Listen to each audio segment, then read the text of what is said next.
This is actually our 50th anniversary this year. We started in 1975. All of our resources and everything that we have available, you can check out on our website, which is peoplesrc.org. Just some kind of basic guidelines for this workshop. Feel free to please mute yourself. Um, Feel free to turn on your video if you feel comfortable. You can use the chat function to type your questions. Again, there'll be time at the end to ask any questions that you have. Here's some guidelines for, side-by-side mode. Everything that's said in this presentation is relatively confidential, but again, Matt is recording this. Um, if you are not familiar with the People's Resource Center, we have a food pantry in Wheaton and in Westmont. We do adult learning and literacy, so that's ESL, citizenship exams, GED. We help with health literacy. We have an art studio with a kiln with classes for kids, adults, and families. We have a clothes closet at our Wheaton and Westmont location. We do computer training and access, so if you need a computer for school or work, we have a really robust social services team that can help with everything from rental assistance, utility assistance, car repair, you name it, we can probably help you with that. We also obviously do job search assistance. Our main focus is on one-to-one job coaching. We also do resume writing, and we have an online job board, and we do workshops like this throughout the county. So soft skills, the importance of soft skills in the workplace. I'm just going to preface this by saying that even though it says soft skills are kind of challenging to navigate and hard to develop. So we're going to talk through some of that today. So what are soft skills? They are a complex set of personal qualities that help you make an individual a positive and contributing member of any organization. They relate to how you work and interact with others. You can think of soft skills as basically relational and emotional intelligence. How are you interacting well with other people? So they support situational awareness and kind of enhance your ability to get a job done and get it done well. And it's the number one thing that employers are looking for beyond hard skills. And they're kind of hard to take classes on, but there's classes available on some of these things, and we'll talk about that. So, kind of what are some examples of soft skills?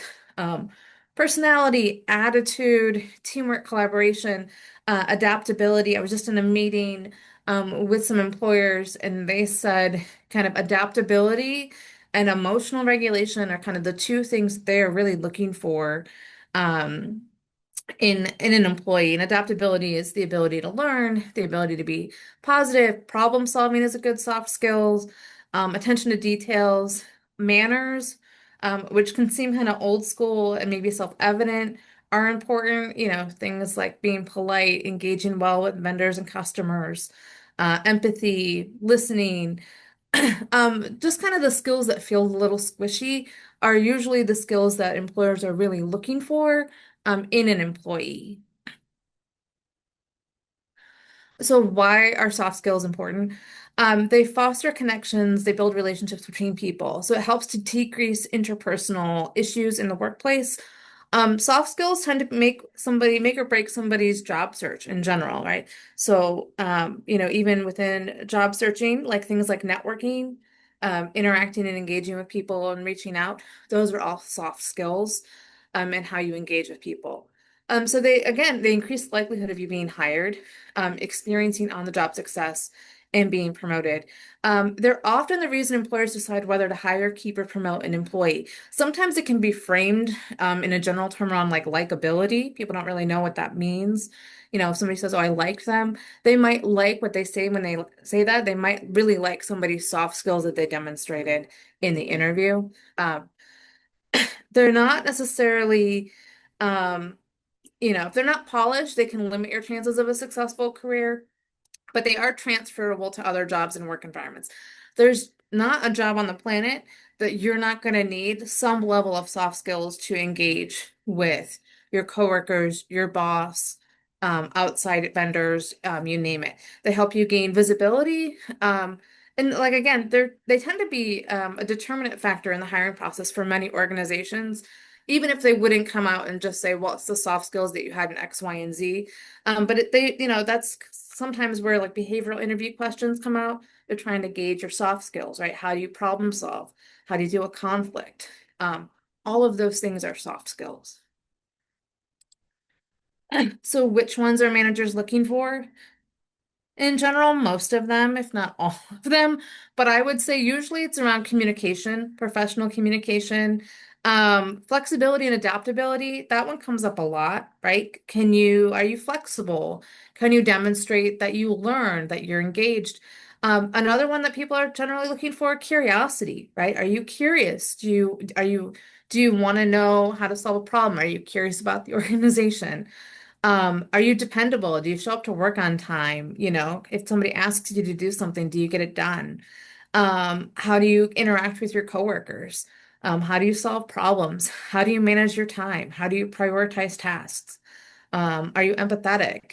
Are you creative? Your maturity. I often tell job seekers, particularly older job seekers that may have a lot of these things already developed because of their long career history, particularly around like things like maturity and wisdom. Emphasize that in your job search. Those are things that are really hard to train and develop that you have in spades that hiring managers are looking for. So it's okay to kind of lean into some of these things if you have them in an interview process, so that you can stand apart from other candidates. Emotional intelligence, people ask me, well, what does that mean? Right? To be emotionally intelligent. It's generally defined as the ability to recognize, understand, and manage your own emotions, um, and recognize and understand how your emotions influence the emotions and feelings of others. Right? So sometimes we frame that as the ability to read a room, right? You walk in and you can kind of see how things are going and you can respond appropriately. 71% of employers value emotional intelligence in an employee over traditional, like an intelligence quota, right? Because emotional intelligence tends to be the factor in how people develop relationships. And most employers are more likely to promote an employee with a higher emotional quotient over somebody with a higher IQ. So those things can be really valuable. Again, even if they're a little squishier, those are the things that people are looking for. So what are the components of emotional intelligence? Self-awareness, self-management, social awareness, and relationship management. And so kind of what does that mean, right? Self-awareness is just kind of knowing, okay, how am I in this room interacting with these people? Self-management is I just had a really horrible phone call with somebody, and I'm not going to let that color my entire afternoon or the rest of my day. I can kind of set that aside. Um, and kind of go on with my day. So social awareness, again, that's kind of the concept of like reading the room, right? You walk in and you can kind of see, okay, oh, how is everybody interacting? How is that going? And relationship management is just basic, like you reach out, you communicate well, you're developing cordial relationships with the people around you. So, what are hard skills versus soft skills? At this point, people go, well, how do I know what the difference is? So, hard skills are easy to measure and define, right? You're an expert in Excel. You can speak French at an expert level, things that you can easily say, this is what I can do, and this is how I can demonstrate what I can do. Soft skills are tend to be subjectively judged and assessed, and there doesn't tend to be a really easy assessment tool that you can say these are all the soft skills I have. And so in general, a good assessment of a soft skill is how do you do in an interview, right? In an interview, people are asking you some things about your skills, but really part of an in-person interview and interacting with someone is they're also gauging your soft skills, right? Do you talk to everybody in the room? Are you friendly and engaging? When you're tossed a question you don't know how to answer, do you get really flustered or do you just kind of roll with it? So they're a little harder to assess. Hard skills are just really easy to say, hey, I'm an expert in this. I know how to do X, Y, and Z. Soft skills, it's like you can say you have a high emotional intelligence, but how would you demonstrate that? And so that's kind of how you would think of those two things. Hard skills are really easy to assess, define, and measure. Soft skills take more time to demonstrate. And generally, when you're talking about them in an interview process, they involve kind of more relational stories to indicate your ability to do these things. So again, just to kind of hard skills, specific abilities required to do a job, typically acquired through education and experience. Soft skills are a combination of people, social communication, emotional intelligence, and personality skills. I think there's a desire for most people to wish that the job search was really about your hard skills, right? As long as I have these skills, really most of the job search is about your soft skills, right? Some of it is your hard skills. You have to have the basic requirements for a job.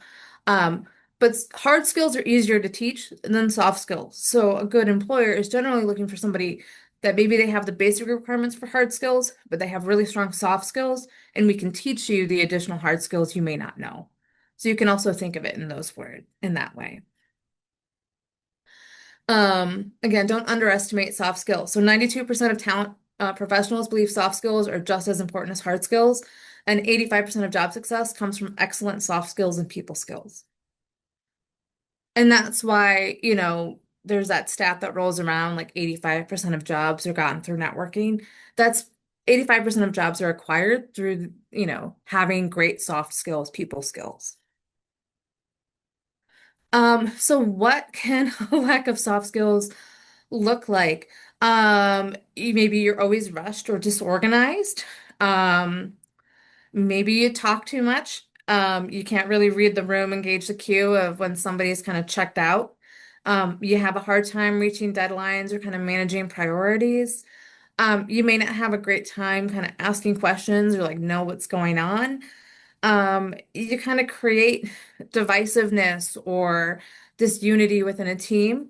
And you may not have some great listening skills. And soft skills can also look kind of like executive skills. So if somebody is maybe neurodiverse, they may have a harder time kind of navigating some of these soft skills. And there's ways to kind of develop that. So this doesn't always look like intentional. This could also be somebody whose brain works differently. So maybe they have a harder time with um, timeliness, organization. So also keep that in mind if you're like, well, I always struggle with these things. That may just be how your brain is wired and how are you going to navigate some of the need for some of these skills. So which soft skills should I focus on? First, I would consider where you're already strong, right? Everybody's already got some basic soft skills, I would imagine. You may not be the best judge though.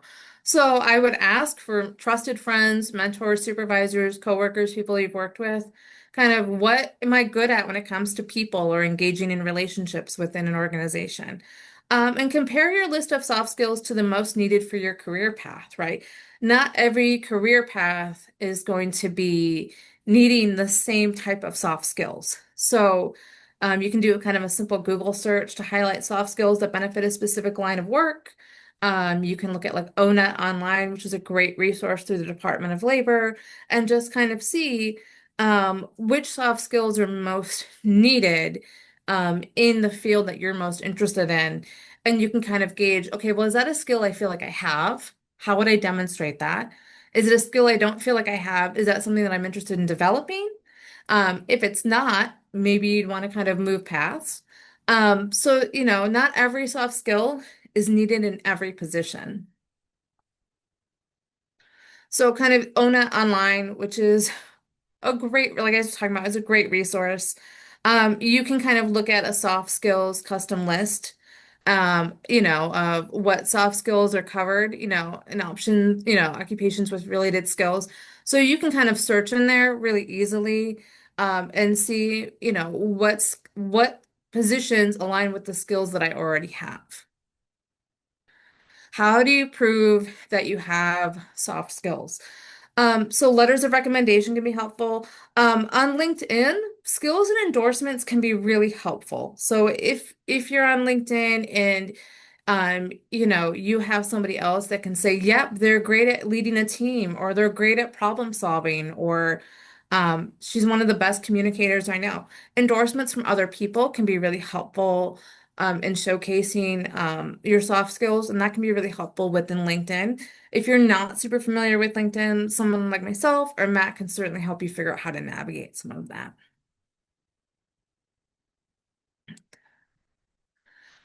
So that's kind of what that would look like, right? Cross-functional team leadership, and that was endorsed by 21 people, right? So you can list different skills. You can reach out to people on LinkedIn, like, hey, I know we worked together. Can you take a look at my profile? If there's any of these things that really resonate with you, would you mind endorsing me? How do I develop soft skills? So some soft skills are innate. Like your personality is your personality, right? We wouldn't want you to try to feel ashamed of that or to kind of try to change that. You are who you are. But there's other things that can be learned and practiced. Um, Soft skills can be best achieved through like real life experience, working with a mentor or career coach, or taking an online course. So, for example, in graduate school, I took a semester-long class on how to listen. And at the time, I was like, well, this is kind of silly, but I was really glad that I did it because it was really helpful. And there were certain skills that I learned in how do I communicate to another person that I am hearing them? How do I slow myself down to make sure that I am listening? So if there's skills that you're like, I would really love to develop XYZ skill, um, there are classes for certain skills. There's also kind of real world experience. If you're realizing, I'm not great at just getting out there and doing things or developing relationships. Maybe something like joining a volunteer group or kind of exposing yourself to different people would be helpful in order for you to kind of develop some soft skills. Um, Soft skill development takes time. It's usually not something that you can take like a 1 or 2 week class and now you can say, great, I'm good at cross-functional leadership, right? It's normally something that you develop over time through experience. So you can put yourself in different experiences and find mentors or career coaches that are willing to help kind of support you, um, in the skill you're trying to develop. So for instance, when I took that learning course, um, I actually then had to go out and do that, which I think was almost more helpful than sitting there and listening to the instructor say, this is how you actually listen to people. So all of these skills have to be practiced and developed. But the great thing is you can practice and develop almost any of these skills at any point in your life through, concerted effort and consideration. But again, it's kind of picking, okay, which soft skills do I feel like I'm not great at? Which soft skills do I want to develop? And going from there. Communication. So these are just some examples of really common, really popular soft skills that employers are looking for. So, what is communication? Communicate often. You form positive relationships with others by communicating and building relationships. In different methods of communication, such as face-to-face, email presentations, considering body language and tone, emulating others who do it well. So if you think, well, I'm not great at this, there's tons of awesome videos on like body language and tone. You can kind of, put yourself outside of your comfort zone or set, reminders. Hey, I'm going to respond to all my emails within 2 days. Like you can kind of develop some of these things through kind of habits and kind of putting yourself into positions where, hey, you know what? I'm gonna challenge myself to kind of do a small speech at work or to speak when I'm in my faith community or things like that. So there's ways that you can kind of push yourself forward in developing and strengthening your communication skills. So, building positive relationships, you find a way to connect through shared interests. You discuss your personal interests, weekend plans, family hobbies with colleagues. I think we've all kind of known those coworkers that they come in, you say hi, and they just kind of walk past you and lock themselves in their office all day. But positive relationships are really important, and that's through just kind of through small talk and like asking and being interested in another person. And so you can develop that through, lunch and learns, scheduling group outings, or inviting someone to lunch, connecting on them with with via LinkedIn. So, it doesn't have to be these huge steps to trying to develop more positive relationships in your life. And all of these things are also just good for your own mental well-being, social well-being. So all of these soft skills that you're going to develop that we're talking about, they're just good for life in general, even outside of the workplace.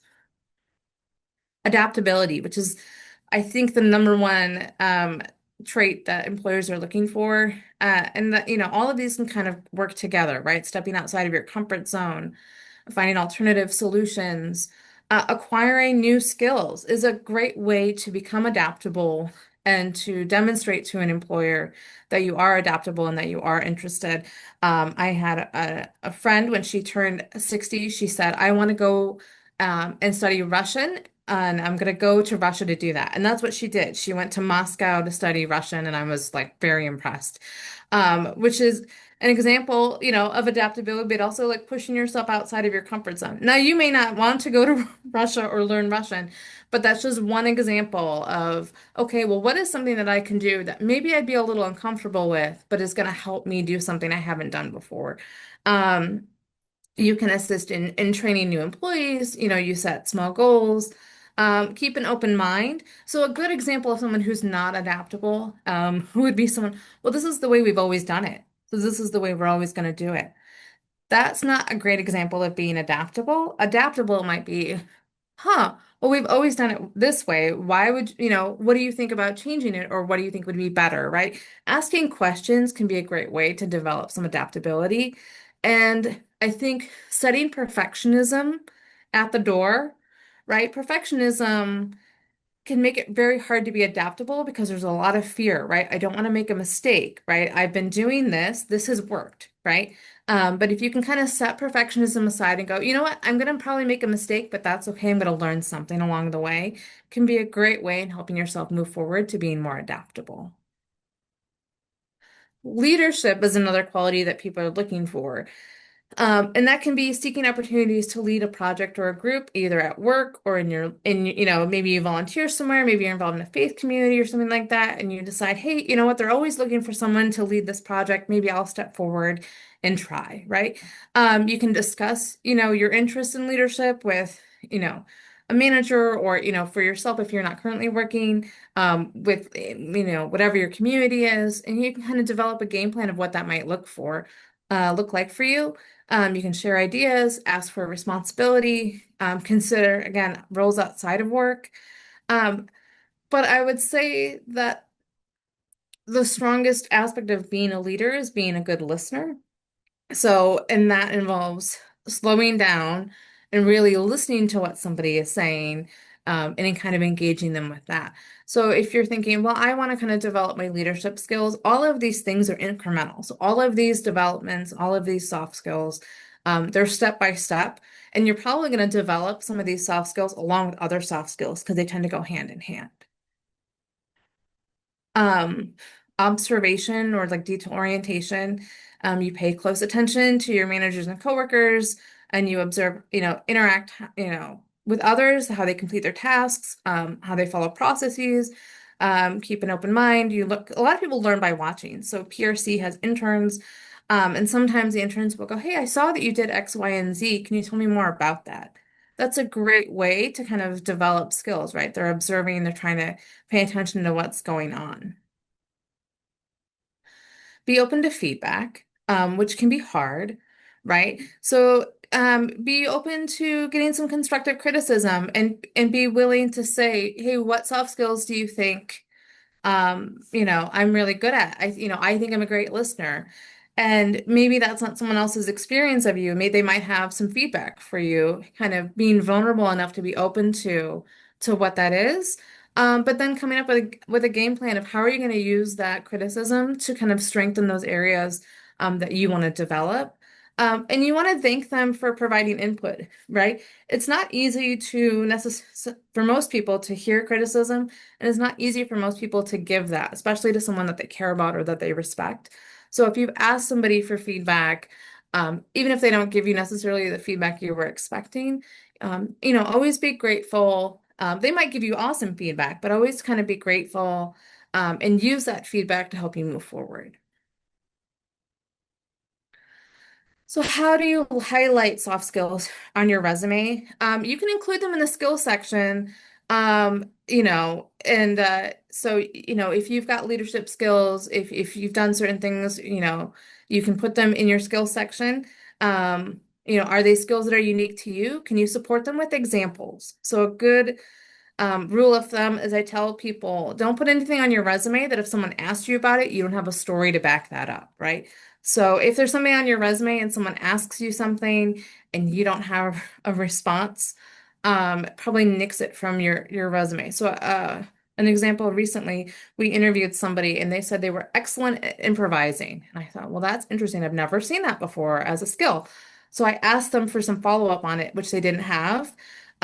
So if you're going to list something as a soft skill that you think that you're great at, or any skill that you think you're great at, um, if you have to have the ability to back that up with a story or an example.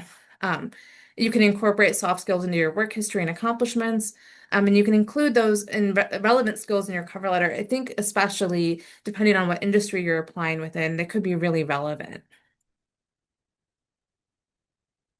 How do you highlight soft skills in an interview? Demonstrate them, right? Enthusiasm, passion, listening are gonna get you a lot further than having the perfect response to every question. So every kind of HR manager that I've ever spoken with said kind of enthusiasm, engagement, and passion can help you kind of gloss over. Maybe you didn't answer a question, in the best way possible. Your soft skills are going to kind of bump you above that.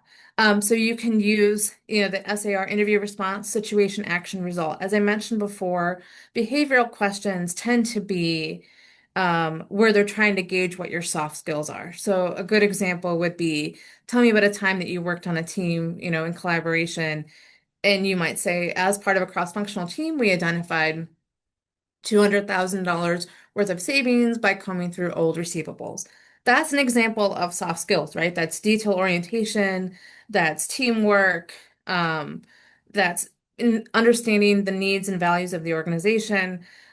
So you want to avoid making too many I statements, unless it really was just you. You can replace them with we statements, right? That can showcase, hey, I know how to interact with people. And be sure to mention how you collaborated with your colleagues or played a role as part of a team, right? Were you the lead? Were you co-partnering? Did you have to interact with different departments? Feel free to share that information in an interview. All of that matters. So a balanced employee, you need both soft and hard skills. Um, so employers are increasingly looking for candidates with varied skills, a combination of soft and hard skills. And like I said, you're not going to have every soft skill, the same as you wouldn't have every hard skill, right? It's not feasible, for everybody to have everything. So again, it's figuring out what's the unique package that you bring to the table right now? What is the package that you really want to bring to the table that's going to make you successful in the role that you want to be in? So it's very kind of personal and individual to you, as the employee. But I would make sure, like if you're looking at your resume and you realize I haven't highlighted any soft skills, you may want to go back, and revise some of that to highlight some of those soft skills along with your hard skills. So I'm going to stop sharing. Does anybody have any questions or anything?